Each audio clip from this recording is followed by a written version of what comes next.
দুর্নীতি কাণ্ড নিয়ে শোরগোল পড়ে গিয়েছে রাজ্যে। ইতিমধ্যেই রাজ্যের কাছে ঘটনার প্রাথমিক রিপোর্ট পেশ করেছে অবসরপ্রাপ্ত বিচারপতি অসীম কুমার রায়ের নেতৃত্বাধীন তদন্ত কমিটি। সূত্রের খবর, রিপোর্টে ঘটনার তদন্তের জন্য বিশেষ তদন্তকারী দল বা সিট গঠনের সুপারিশ করেছে তদন্ত কমিটি। সেই সুপারিশের ভিত্তিতে 4 আইপিএস আধিকারিককে নিয়ে সিট গঠন করেছে রাজ্য সরকার। সিটে রয়েছেন এডিজি আইন শৃঙ্খলা জাভেদ শামীম, পীযূষ পাণ্ডে, সুপ্রতিম সরকার এবং মুরলীধর। মঙ্গলবার রাজ্য সরকারের তরফে জারি করা এক প্রেস বিবৃতিতে একথা জানানো হয়েছে। বিবৃতিতে আরও বলা হয়, যুব ভারতীর ঘটনায় শোকজ করা হয়েছে রাজ্য পুলিশের ডিজি রাজীব কুমারকে। মেসের অনুষ্ঠানের সময় যুব ভারতীতে কেন বিশৃঙ্খল পরিস্থিতি তৈরি হয়েছিল সে বিষয়ে 24 ঘন্টার মধ্যে তাকে জবাব দিতে বলা হয়েছে। এছাড়া শোকজ করা হয়েছে বিধাননগরের পুলিশ কমিশনার মুকেশ কুমারকেও। যুব ভারতী ক্রীড়াঙ্গনে ওই অনুষ্ঠানে বিধাননগর পুলিশ কমিশনারেটের ভূমিকা ও দায়িত্বের বিষয়ে তার জবাব তলব করা হয়েছে। পাশাপাশি শোকজ করা হয়েছে যুব বিষয়ক ক্রীড়া দপ্তরের প্রধান সচিব রাজেশ কুমার সিনহাকে। অন্যদিকে বিধাননগরের ডিসিপি অনিশ সরকারের বিরুদ্ধে বিভাগীয় ব্যবস্থা গ্রহণ রাজ্য প্রশাসনের। তাকে সাসপেন্ড করা হয়েছে কর্তব্যে গাফিলতির অভিযোগে। এর আগে মঙ্গলবার সকালে কালীঘাটে একটি বৈঠকে বসে তদন্ত কমিটি। সেই বৈঠকে উপস্থিত ছিলেন তদন্ত কমিটির চেয়ারম্যান তথা অবসরপ্রাপ্ত বিচারপতি অসীম কুমার রায়, রাজ্যের মুখ্য সচিব মনোজ পান্ত এবং স্বরাষ্ট্র সচিব নন্দিনী চক্রবর্তী। পরে সাংবাদিক বৈঠক করে তদন্ত কমিটির চেয়ারম্যান অসীম কুমার রায় জানান, জলের বোতল বিতর্কের বিষয় ঘটনার দিন মাঠে যারা ডিউটিতে ছিলেন তাদের বিরুদ্ধে বিভাগীয় ব্যবস্থা নেওয়ার নির্দেশ দেওয়া হয়েছে। তাদের কাছ থেকে জিজ্ঞেস করলাম। জিজ্ঞেস করার পর আরও জানতে পারলাম যে ওটার মধ্যে নাকি স্টল হয়েছিল স্টেডিয়াম, ওটার মধ্যে ওটা শুনেছি। এখন আমরা ডেফিনিট এটা এইসব ভিত্তি করে আমরা প্রাথমিকভাবে মনে করছি যে সেদিনকে যারা ওখানে ডিউটিতে ছিল তারাই প্রাথমিকভাবে, কারণ এটা তো তদন্ত সাপেক্ষ, এটা ইনকোয়ারি হবে, হতেও পারে না, যাই হোক দায়ী তা তাদের রেসপন্সিবিলিটি রুলড আউট করা যাবে না।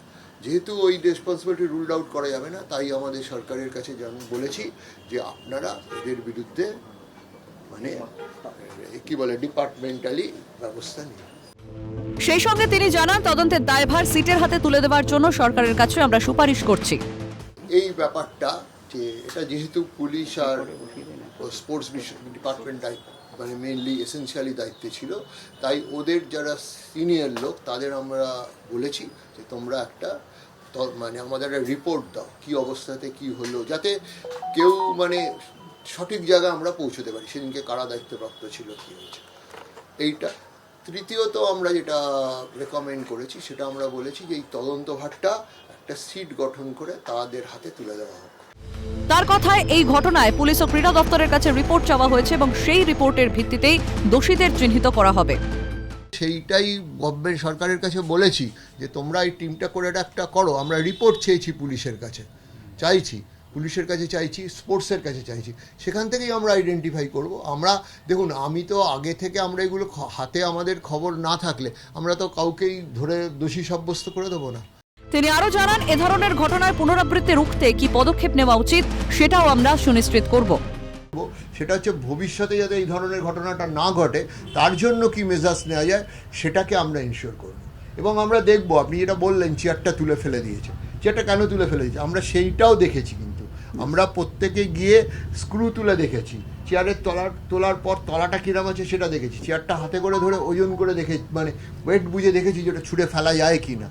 সাংবাদিক বৈঠকে রাজ্যের মুখ্য সচিব মনোজ পান্ত জানালেন, অনুষ্ঠানের পরিকল্পনা থেকে শুরু করে যাবতীয় বিষয় পুলিশ ও ক্রীড়া দপ্তরের কাছে বিস্তারিত রিপোর্ট চাওয়া হয়েছে। এবং ইউথ অ্যান্ড স্পোর্টস ডিপার্টমেন্ট থেকে আজকে আমরা ওদেরকে যখন আমাদের এই পরামর্শ চলে যাবে, আমরা চাইছি উইদিন 24 আওয়ার্স পুরো একটা রিপোর্ট যাতে আমাদের কাছে চলে আসে। 24 ঘন্টার মধ্যে আমরা রিপোর্ট চাইব, যারা পুরো ডিটেলড পুরো ঘটনার ব্যাপারে এবং প্ল্যানিং স্টেজ থেকে অর্গানাইজার যখন অ্যাপ্লিকেশন দিল তারপর থেকে যে ব্যবস্থা ওরা নিয়েছে বা যেভাবে ওরা এগিয়েছে পুরো ডিটেল রিপোর্ট আমরা ওদের কাছ থেকে চাইছি। অর্থাৎ যুব ভারতের ঘটনার পুনরাবৃত্তি রুখতে রাজ্য সরকার যে তৎপর তা ইতিমধ্যেই স্পষ্ট হয়েছে। এখন দেখার ঘটনার তদন্তে আর কি উঠে আসে। ক্যামেরায় কিশোর মুখোপাধ্যায়, সমীর হালদারের সঙ্গে খালিদ জামাল ও মফিজুল ইসলামের রিপোর্ট, ক্যালকাটা নিউজ।